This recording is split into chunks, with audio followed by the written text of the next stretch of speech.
I'm an angry American just like you, and I want to make sure the government knows that it's government for the people, not the other way around. This is the D-Wadde Report. Hello and welcome to the D-Wadde Report. I'm your host, Darren Waddles. I'm here with Lieutenant Governor candidate in the Republican primary, Mr. Donnie Copeland. Welcome to the show. Thank you, Darren. Thanks for having me. Now, Mr. Copeland, the majority of Arkansas barely knows you, so could you tell us about yourself? Yes, I'm 49 years of age. I have 3 children. Been married for 30 years to my wife, Sherry. Have a granddaughter.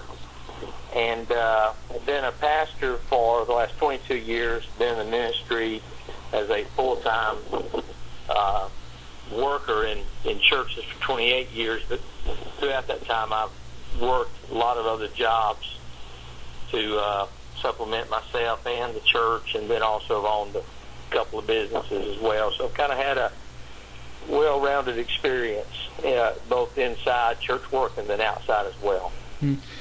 That brings up another question. Why do you think preachers such as you and Jim Holt are running for a state office? Well, I can't speak for Jim, although I have a lot of respect for him and think the world of him. What I can speak to is that I felt like that, one, my experience as a pastor doesn't disqualify me, but rather qualifies me because of the varied nature of pastoring. You do all types of things, from conducting funerals and representing the congregation in different functions, but also the chief executive aspect of it, managing large budgets. And I know here we have a budget that exceeds it's between $500,000 and $750,000. $6 million worth of property. So I mean, there's a lot of things that goes into that, working with committees and different organizations and groups, and having to build coalitions, and which is very, very similar to government. All right. Well, for your opponent, for the other Republican, Mr. Shane Broadway, what do you believe is the difference between you and him? Were you referring to Mark Darr, my Republican primary candidate, or the Democrat? Oh, excuse me. Yes, sir, the Republican. Yeah, I've met Mark and visited with him on several occasions. I think he's a great guy. I do think my experience, my more broad experience, is by far, is going to complement this particular position. Also, the Lieutenant Governor's office being limited in constitutional power, I think you've got to be pretty creative and innovative what you do with that office.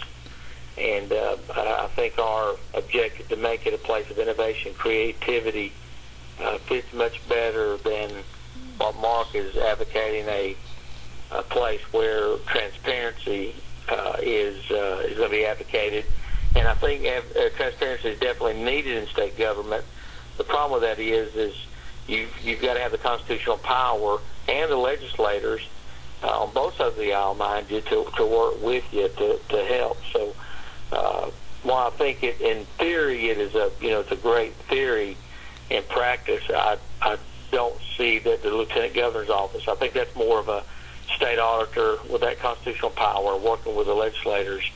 So he's got kind of a singular objective, is to make state government transparent, which is commendable. But I know it's not doable as a lieutenant governor. So. All right. Some Arkansans are somewhat kind of weary on the lottery bill, which the present Lieutenant Governor, Bill Halter, presented, and they want to know your opinion on the lottery bill. I think the lottery is a terrible idea, and nothing to do with morals, nothing to do with religion. It's a terrible idea from an economic standpoint. When you stop and think about it, Darren, what you've done is you've pulled $400 million out of this economy, this state's economy. Money that would have gone to services and goods has gone actually to the state, not even to a private entity that pays taxes.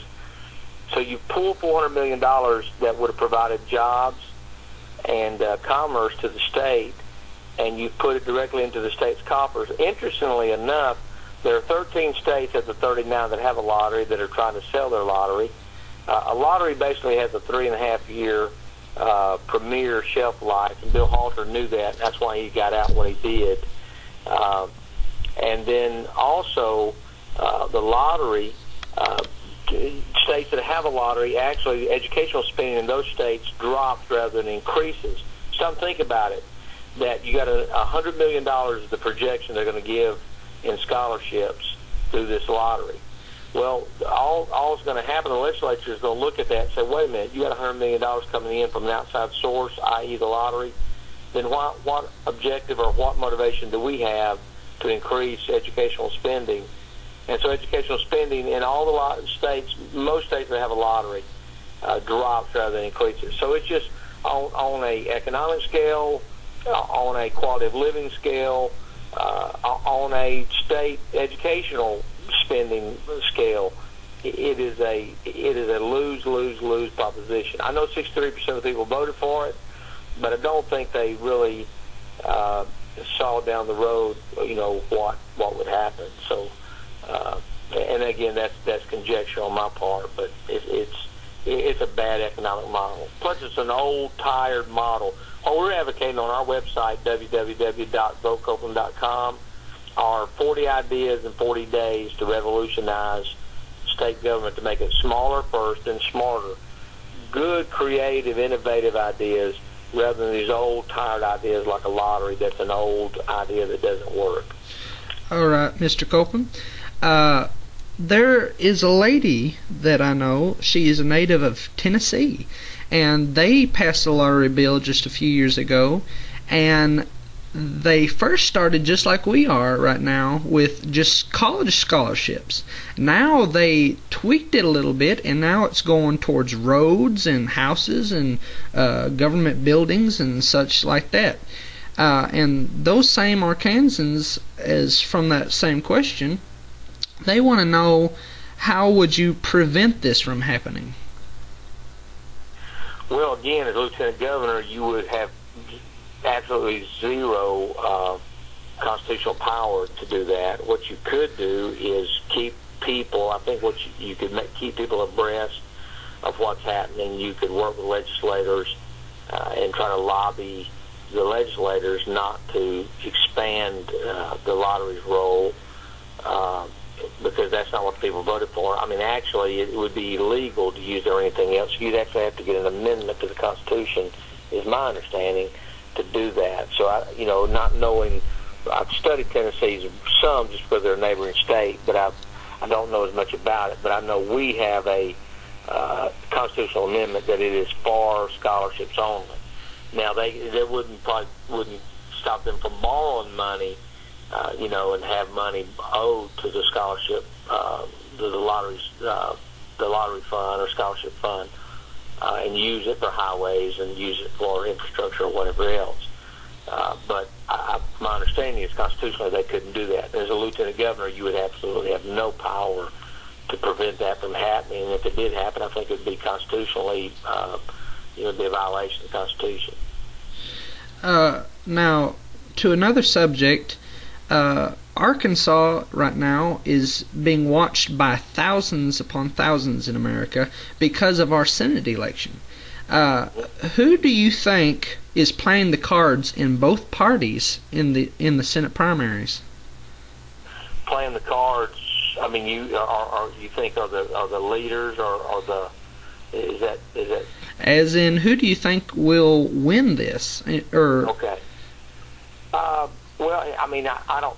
Who knows? On the Republican side, the Democratic side, you only have two people. On the Republican side, you've got a very interesting race because you have 9, I believe it is, that are running on the Senate side. I mean, on the Republican side. I would tend to think, just because incumbents, even though this is a banner year or a bust year for incumbents, I would still say that probably Lincoln actually gets edges out a victory over Halter there. And then on the Republican side, I think there's going to be a runoff. And if I were guessing, I'd probably say, I hate to say I like all those guys. I've visited with most of them pretty closely. I like, both